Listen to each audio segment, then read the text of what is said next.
I was born March 1936. My memory forgets where I was born, but they tell me it was Flitwick. We'll start the talk, if we may, at the Flitwick Waters, which is that stream there. It's a very important stream, and we'll talk about it later, but we have a person here that can tell us more about it, where it starts and what he used to do. And that's Chris, somewhere over there. Thank you, Chris. Right, no, it's all right. We've got a roving mic. Hold on. When you said, yeah, because Tell me I'm going to come in early. There we are. Thank you, everybody. My claim to fame is that we moved to Flitwick in 1940. turn it on. Turn it on. Turn it No, it's on. You just need to. on. Get it closer. Yep, get it close to your mouth. That's good. Well, anyway, we moved here in 1940. My father bought the mill in 1940. Much to, I don't suppose you even know, he got the mortgage from your auntie. Yeah. Did you know that? Yeah. You did? Yeah. So it was a working mill when we arrived, but lacked some water, and by the time we moved in, the army was on, and my father, he was a market gardener at the time, so he had no use for the mill as a working mill. And by 1942-40, the government was taking all the metal, all the slogging machinery in the mill, the overshot water mill, and they were taking all the metal for presumably armaments at the time, and so they stripped any way of getting any use out of the mill. And then by the middle of the war, he was still market gardening, and we had Germans, prisoners of war, for a natural park, and they employed them on the land, and they were all skilled workmen, besides the soldiers, and we employed them really he did, to do the mill up, one floor of the mill, into a living accommodation. There wasn't a cottage next door, but that was very small, and there was 4 in the family, so we had to find somewhere to live. So they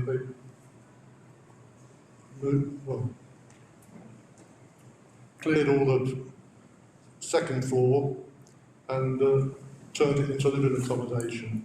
And that left the lake at the back. There was a 3-acre lake at the back of the mill, full of water, and the army, or war ag at the time, I think it was, they told my father it was a dredges lake. Well, it was 3 acres of lake with mud in the bottom. It was only about 4 foot deep anyway. And so he had to, he couldn't afford a drag line. There was no drag lines about in those days. It wasn't like the JCBs there are today. There was only these drag lines, and so they had to think of ways to get rid of this water. So he dug a ditch into there was a small stream by the river on the field on the left-hand side, and dug a trench out of the lake into this river. And by about probably a year, it had cut its own way down. It was about 6 or 8 feet lower now, because it was holding the water back to open park. It originates in somewhere in Woburn, I'm not sure where it rises from, but it rises in Woburn Park. And so that really got rid of the lake. So that made it defunct from any use as a water mill. And the water joins the stream at the running waters, and into the Flit, and then on to Sheffield. Don't know what else you want to know. That's it, fine, Chris. You Thank all right? you. No, I do love Unless it. anybody wants to ask any questions. Okay, thank you. Brilliant, thank you. Thank you.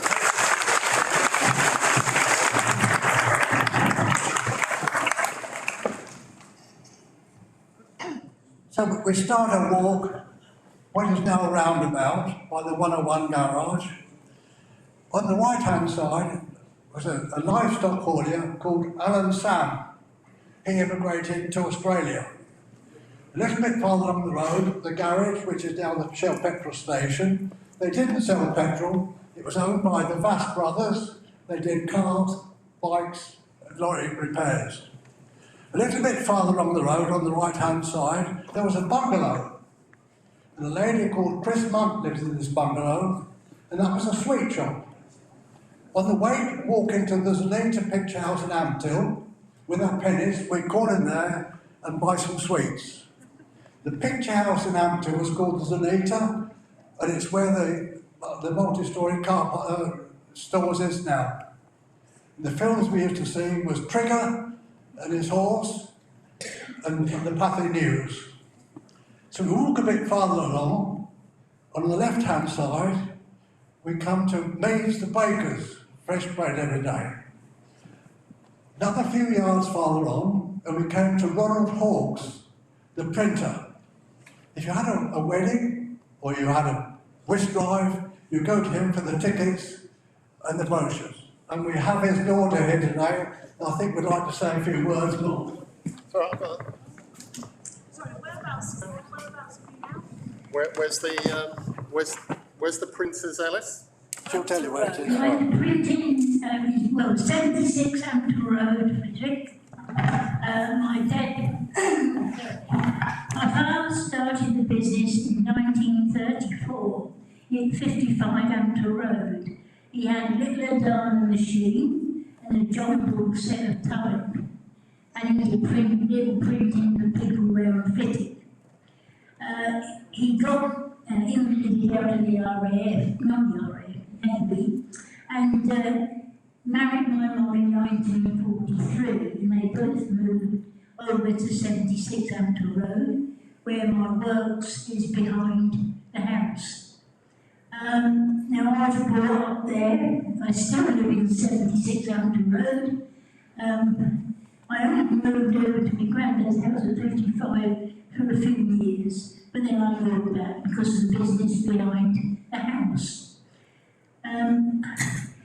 We used to do lots of printing for all around businesses in Flitwick, quite a number of them. But we also had the early New Lawn tennis. You see them in the royal box with their badges. Well, my mum designed that in 1953, and I made them up until 2017. So that's my little claim to fame. The ladies had little gold buttons, little gold pins rather, on their badges, up to 100. And then after that, I used to sit and thread black buttons on black tape to go in the back of the badges for the hem for the buttonholes. Ellis was saying about Zanita. Well, we used to print all the Zanita posters, so I knew all the films that were coming out a fortnight before anybody else. So, yeah, so I've been printing a printer all my life. I set my name up in type when I was 5, apparently, and that's what I've done. And then my mum passed away. My mum designed the rosettes, and she made rosettes because she used to be in the printing hat trade in Walton, and she made rosettes. So when my father and mother passed away, I had to make rosettes as well. So I did both printing and rosettes. But printing died off a bit when computers come on the market, and I still did printing, and sheets and webbing and things like that.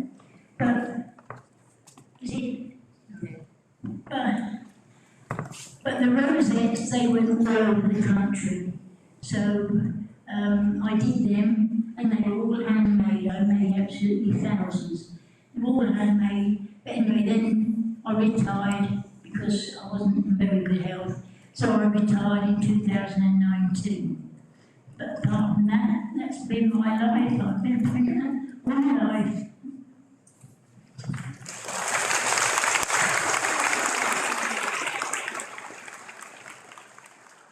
Thank you, Maureen. So we go a little bit farther along the same side of the road. We come to a garage run by a chap called Bob Bishop. He did car repairs as well, and he had a petrol pump. The petrol pump stood on his property, and when he put up a petrol, an arm came out the top of the pump, and a rubber hose came down, and you're stuck into the car. The next thing, he then starts to wind the petrol out, and it was then about, I suppose, a shilling a gallon, something like that, 5 pence. We moved far along the road, opposite side of the road, a lady called Jessie Williams lived there. She was a spinster, dedicated to the council work. And they named Williams Way after her. That's a little estate down Amptill Road. We go a little bit farther along, same side of the road, and we come to Winchmore Boarding Kennels. Winchmore Boarding Kennels was run by a man called Tommy Shaw. His wife was also a dedicated person on the council, which was then the Amptill Rural District Council, not the Amptill Urban District Council. She was dedicated and spent many, many hours doing it, and they named Ellenshaw Court after her. And we have some people here today that are living in Ellenshaw Court. We go farther along, we come to the corner of Windmill Road, and on the right-hand side was Leeming Dairies. And we've got to thank Arthur Leeming, again a councillor, for the first street lights in Flitwick. He's dedicated to do it. He must have spent hours and hours negotiating to do it. On the opposite side of the road, we have Denlen Farm. The farmer then was Wally Day and his sons, Richard and Jim. So if we got Windmill Road, where it is, up Windmill Road, we come across the chapel of the church, St Andrew's Church, which has now been knocked down through asbestos reasons, and I think they're building 2 houses there. We go underneath the Rowan Bridge, and we come across Pepper's Woodyard, run by 2 brothers. They were in a big way. They had some really big implements for felling big oak trees, ash trees, elm trees, and taking it back to their yard and making it into builders' timbers. On the way back. It doesn't say on the way back. It doesn't say on the way back. So they had some big equipment. They let the trees mature a bit, dry out, and they made their own electric with a steam engine. Unfortunately, the lead-in brother was working on one of these drays with a lead lamp. The lead lamp fell out of his hand into a bucket of water or pond, and he got electrocuted. We now cross the road, and we go up Windmill Road, and we come to the chapel, the Methodist Church, and I think Chrissy would like to say a few words on that. Yes, it's a small thing a small thing that somebody told me that 75 years ago last July, the very first National Health Baby Clinic was held in the back of the chapel in Chapel Road. And I think after that it went to the village hall, but I'm not sure. But the very first one in July 1948 was the first baby clinic. Thank you, Chrissy. Next door to the chapel was a butcher's, Tom Miller, and his son, Brian Miller. But most people in those days had a nickname.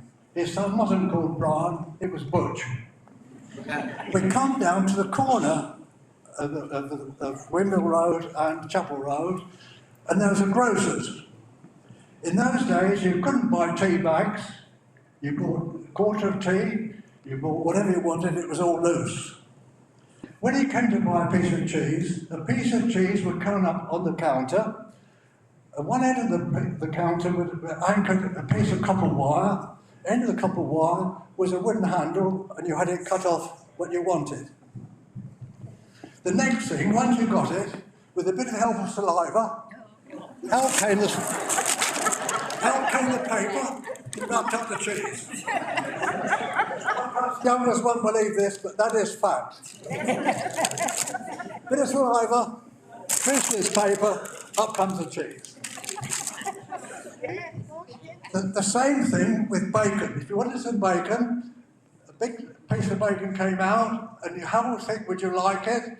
And they put it on a machine and set the thickness you wanted, how many slices, and turn the handle.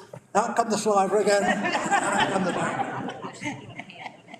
People won't believe this, but this is fact.